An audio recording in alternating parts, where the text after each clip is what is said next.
Hey everybody, it's Adam from Daggerfish, and in previous videos we've talked about different ways to set up your hand line for different kinds of fishing, as well as how to find great water spots to start fishing in.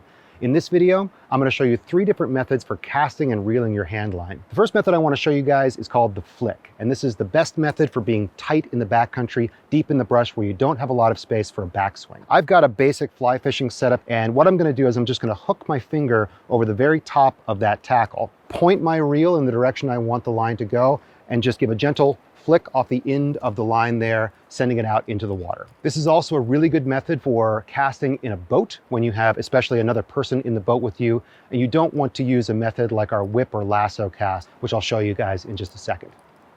The second method I want to show you today is called the toss method. And this is the best method for live bait or anything that has a chance of kind of coming off of the end of the hook with a lot of momentum in a cast. To do the toss, I'm going to gather up our tackle into my hand here. I like to keep the hook outside of my fingers just so it doesn't get tangled up in the line. I'm going to unspool a certain amount of line from my reel just to get that started. Again, pointing the end of the reel where I want this to go when I release it. I come across my body and toss out into the water straight off the end of the reel there. The last method I want to show you guys is the best casting method for distance. And with this method, you can get distances comparable to a regular rod and reel. We're using a casting bubble, but any other tackle setup with a little bit of weight on the end of that line is going to work really well with this method, which we call the whip or the lasso cast.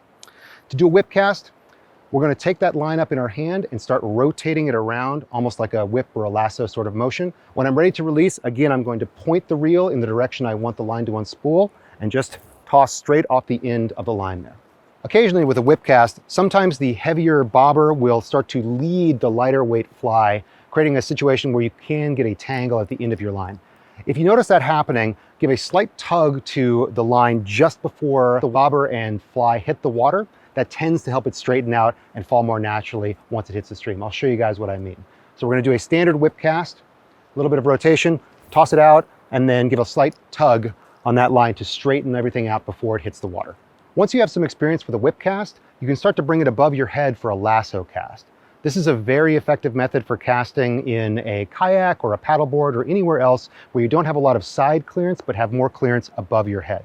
Same sort of idea, we're going to rotate it around our head, point our reel in the direction we want that to go, and then toss off the end of the line there into the water. Now, as I reel this in, let me talk to you a little bit about how to reel the hand line. A lot of people ask us whether or not the line hurts your hand as you're trying to bring it in, and it doesn't. The reason for this is we're not actually pulling with our line hand. Instead, we're using our line hand to guide the line onto the reel, and all of the leverage is coming from our reel hand. So you notice I'm not pulling on the line, I'm not rotating my line hand around the reel hand. Instead, the line hand remains stationary and the reel hand is doing all of the work. This is really effective when you are fighting a fish. You're going to use the leverage of this rotation to bring that fish into shore. When you're reeling in your hand line, one additional tip is to keep your thumb and forefinger positioned at the very bottom of your reel. This helps prevent the line from accidentally slipping below the reel and getting wound up below on the handle of the reel. The fortunate thing is, even if you manage to get this tangled here a little bit, it'll typically unspool properly during your next cast. But keeping your thumb and forefinger in this position will help minimize that issue. As I'm bringing this in, let's also talk about hook setting. There are a couple different methods to set the hook on when you feel a fish bite. The first is to just draw that reel hand out, pulling that line in.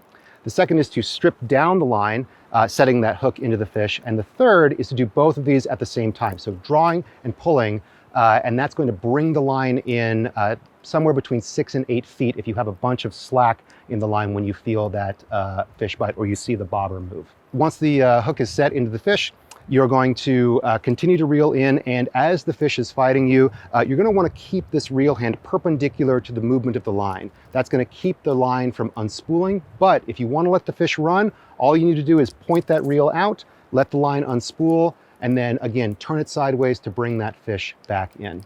So those are 3 basic methods for casting and reeling your hand line. If you guys want to learn more about hand line fishing techniques, you can see more videos on our website. Thanks for watching.